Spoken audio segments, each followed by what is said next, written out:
I'm excited to tell you a little bit about the prizes for those of you who don't know about the Windham-Campbell Prizes, and then I would like to kind of share some of what we're going to be doing at the festival this year. Um, on the screen, you see the top of the Windham-Campbell Prizes website, which if you want to check it out, it's wyndhamcampbell.org. Um, and it's a pretty good resource. We're actually in the process of redoing it right now, but there's lots of good information on here. You can explore the events calendar, which I'm going to look at in just a second.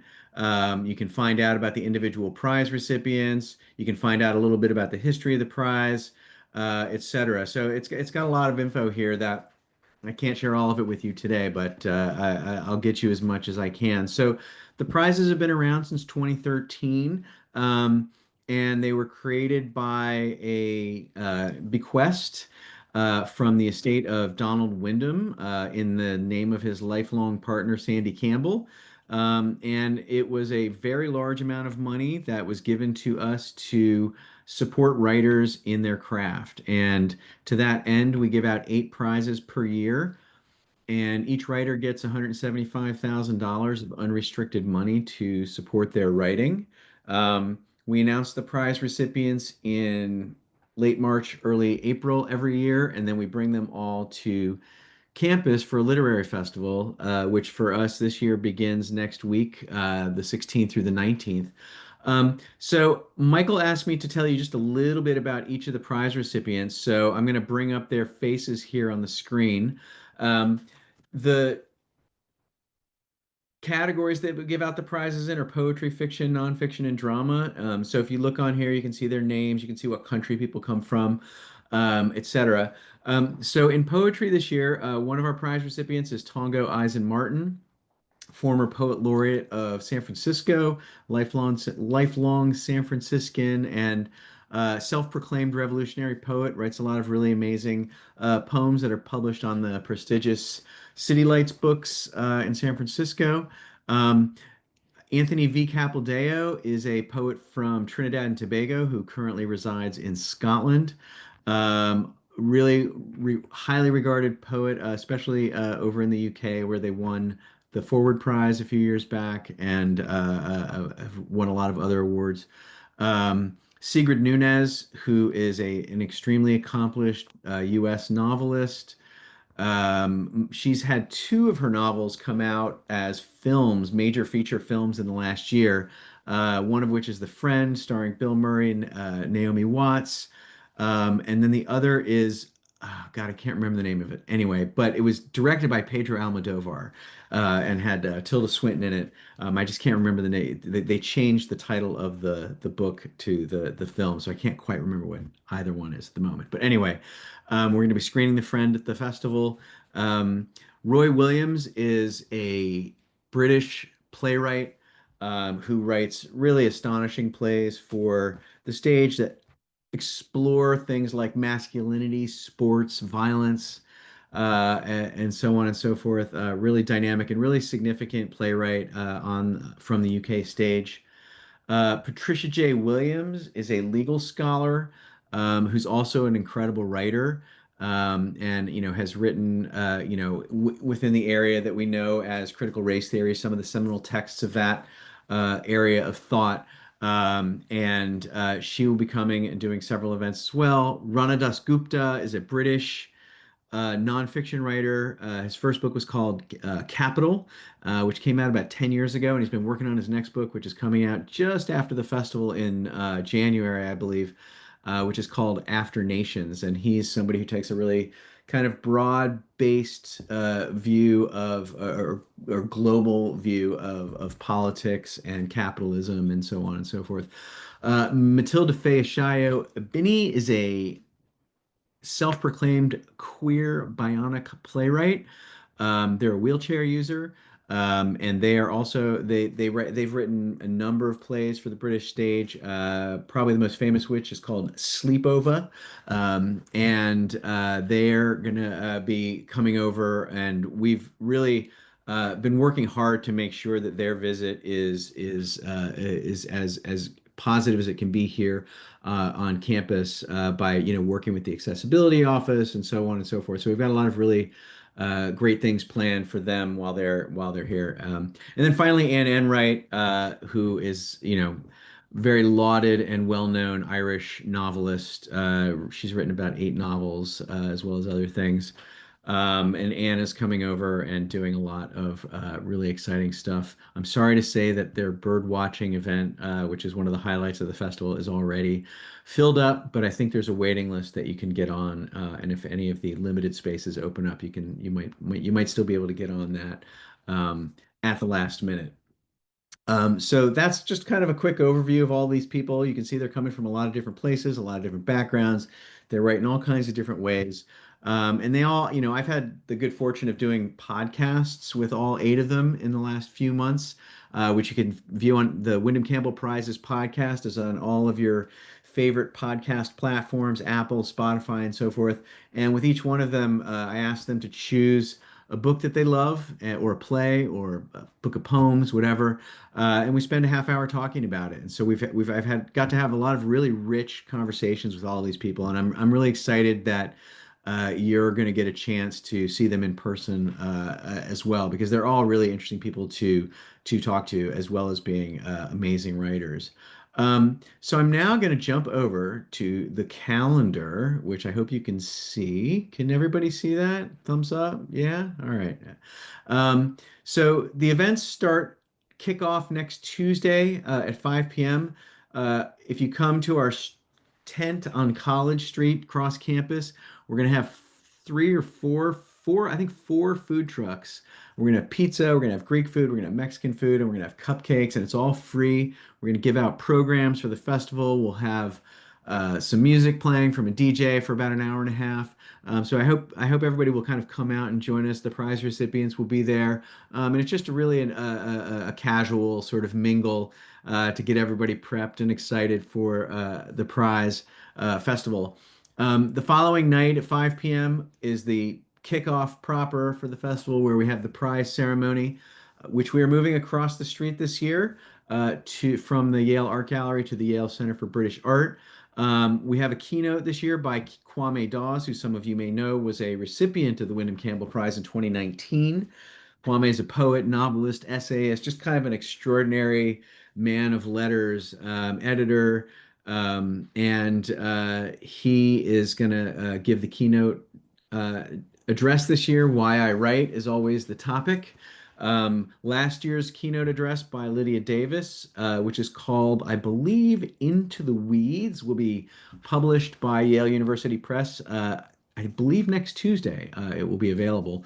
So you can also pick up the copy of last year's, and then of course Kwame's will be published this time next year. Every morning, every morning. On Thursday and Friday morning, we're going to kick off each day with what we call the morning wake up with the Yale Review. Each day for the prize recipients will be with Joanna Biggs, who is one of the editors at the Yale Review right now, and she is going to do short little interviews with each of the 4 people over the course of an hour. There'll be free coffee, free muffins, bagels, that kind of stuff, all from Coffee Catering. And so we'll have that each day at 10:30.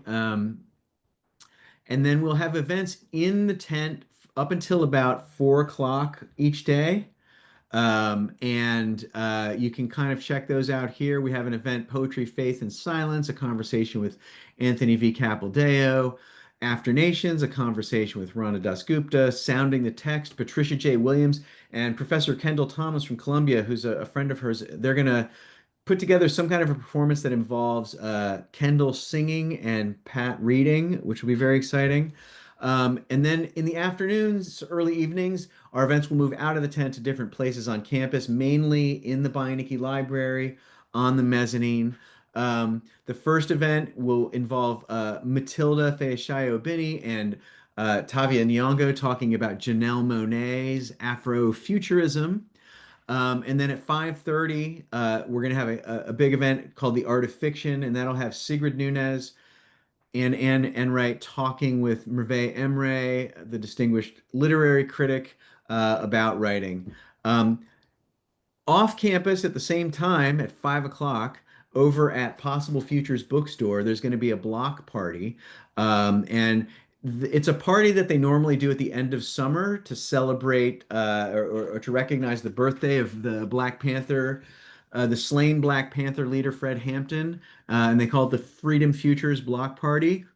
And they're gonna because of various reasons they had to postpone it, and so it coincided with our festival. So Tongo Eisen-Martin is going to appear along with New Haven's poet laureate, a lot of other local poets. There's going to be barbecue from Sylvia's. There's going to be a DJ. So if you're off campus and you want to head off to Possible Futures, that's going to be going on all evening from 5 to 9 p.m. I think the readings are going to start at about 7. And it's all free as well. I should also mention that Possible Futures Book Bike is going to be selling books outside our tent on the sidewalk on College Street during the day, both Thursday and Friday at the festival. So if you want to pick up books by the prize recipients, or if you want to pick up some of the Why I Write books from Yale University Press, they'll all be laid out on a table there on the sidewalk. So I hope you can stop by for that. It's a packed night that first night. We also have over at the YCBA auditorium staged readings of works by Matilda as well as Roy Williams. That's going to be directed and acted by students from the David Geffen School of Drama at Yale, which we do every year. It's always a great event. And they do about 30 minutes of scenes from each playwright on the stage, kind of a very, very quickly rehearsed, but really wonderfully acted and put together event. And then also that evening at 7 p.m. in the Humanities Quadrangle downstairs in the larger of the two auditorium rooms. We're going to be screening The Friend, which is the adaptation of the Sigrid Nunez novel starring Bill Murray and Naomi Watts. So choose your schedule wisely. There's going to be a lot going on that night. The next day, as I mentioned, we have a bird walk with Anne Enright. She's going to be reading from her book, The Wren, and doing other readings of other poets and writers. And there's going to be a talk on some of the ornithological collection at the Peabody, which is where we'll start. And then we're going to move over to the Grove Street Cemetery and with binoculars and do some actual bird watching over there with some readings. And then we're going to wind up at the YCBA looking at some of the birds that have been identified in the collections there. Like I said, it is actually closed right now. But there is a waiting list, so if you want to get on it to check it out, you can go on the website and sign up. Morning wake up, art of playwriting, that's going to be really exciting. Matilda and Roy, and they're going to be talking with the hottest playwright on the planet right now, Brandon Jacobs Jenkins, who is also a Windham-Campbell Prize recipient and is on the faculty of theater, performance, and dance here at Yale. Check that out. Simultaneously in the Beinecke Library in one of the classrooms, Kevin Rep, curator, is going to be talking to Sigrid Nunez about Joseph Brodsky and his papers in the archive. Sigrid knew Brodsky back when she worked at the New York Review of Books back in the 70s, and so they're going to talk a little bit about that history and some of the objects in the archive will be on display. Pat Williams is going to be talking to Professor Gerald Torres from the law school about critical race theory in the tent at 1:30. Soundscapes and Places will be another event with Anthony Vani Capildeo talking to Lanny Hammer from the English department. Um, Back into the Beinecke at 4 p.m. Two Tone Records Rock London's. Two Tone Records was the big ska label in London in the early 80s, which was when Roy Williams came up. And so he and Kara Manning, who's a DJ over at WFUV at Fordham University Public Radio, are going to talk about that history of ska music and political action in London in the early 80s. Um, Also at 4 p.m. we have another exciting event over at the Humanities Quadrangle in the same auditorium. There's a film called We've Just Begun by Michael Warren Wilson, who is a Yale graduate from the art school. And it's about a race and labor massacre that occurred in Arkansas in the early 20th century. What's unique about this is Tongo Eisen-Martin wrote some of the script and narrates the film. And so they're going to do the film silent with Tongo on stage doing his narration live from the podium. And Joshua Sante, who's the composer, is going to be playing his guitar and doing the soundtrack live as well. So it's going to be a really exciting kind of like live event happening down there for a couple of hours.